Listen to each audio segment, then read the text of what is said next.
혼돈의 카오스. 14화를 모두들 재밌게 보셨나요? 생각지도 못하게 완전히 드러내버린 박행자. 도희재는 박행자다.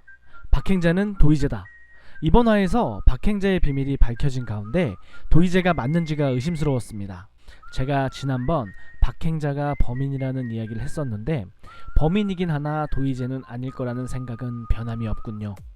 박행자는 무려 20년 동안이나 고대환과 고문영을 지켜봤다고 했는데 그 긴 시간 동안 알아채지 못했다는 건 너무 끔찍하지 않나요? 박행자가 도희재라는 가능성을 두고 생각해보면 괜찮은 병원으로 올 리 없었던 고문영을 이곳으로 불러야 합니다. 그게 고대환에게 주는 고통이라면 말이죠. 허나 강태마저 고민을 많이 했던 성진시로의 이사였죠. 상태가 최종적으로 가자고 결심을 한 거죠. 고문영은 이곳에 올 이유가 없었죠. 강태를 따라서 오게 만드는 것까지는 무리인 거죠. 그리고 도희재라면 자신의 죽음에 대한 이야기를 할 듯한데요. 박행자는 자기중심의 이야기보다 마치 제3자의 시선으로 바라본 사람처럼 이야기를 합니다. 우리 예쁜 딸? 참 잘 컸지. 당신은 몰라. 내가 그동안 옆에서 얼마나 살뜰히 챙기고 지켜줬는지.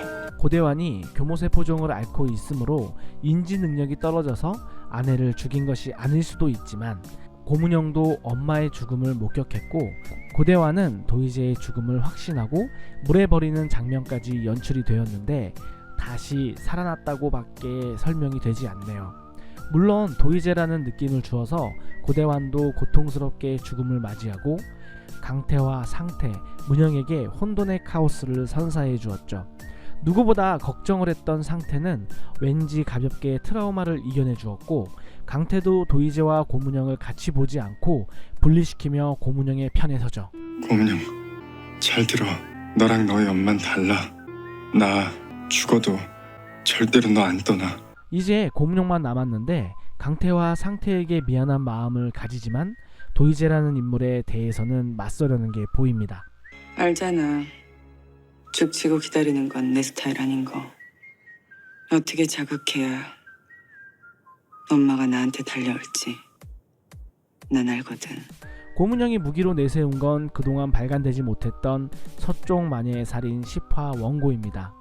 그리고 박행자의 무기는 인질로 잡은 상태죠.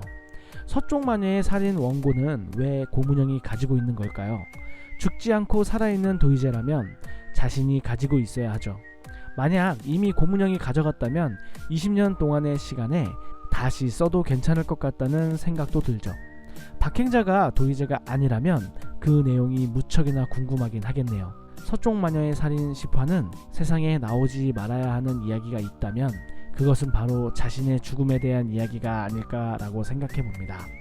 15화는 박행자가 도희재처럼 행동하다가 결국 아니라는 게 밝혀지고 용감히 맞서서 싸운 태태 형제와 고문영을 위로해줄 것 같습니다. 그리고 강태의 한마디가 확신을 들게 만듭니다. 긴 악몽을 꿨다고 생각하자. 나 그럴 자신 있어. 그럼 사이코지만 괜찮아를 기다리는 마지막 한 주 잘 버티십시오. 지금까지 런투유였습니다. 뇌피셜은 개인의 생각일 뿐이니 재미있게 봐주세요. 구독과 좋아요는 큰 힘이 되는 거 아시죠? 그럼 다음 영상으로 달려가겠습니다.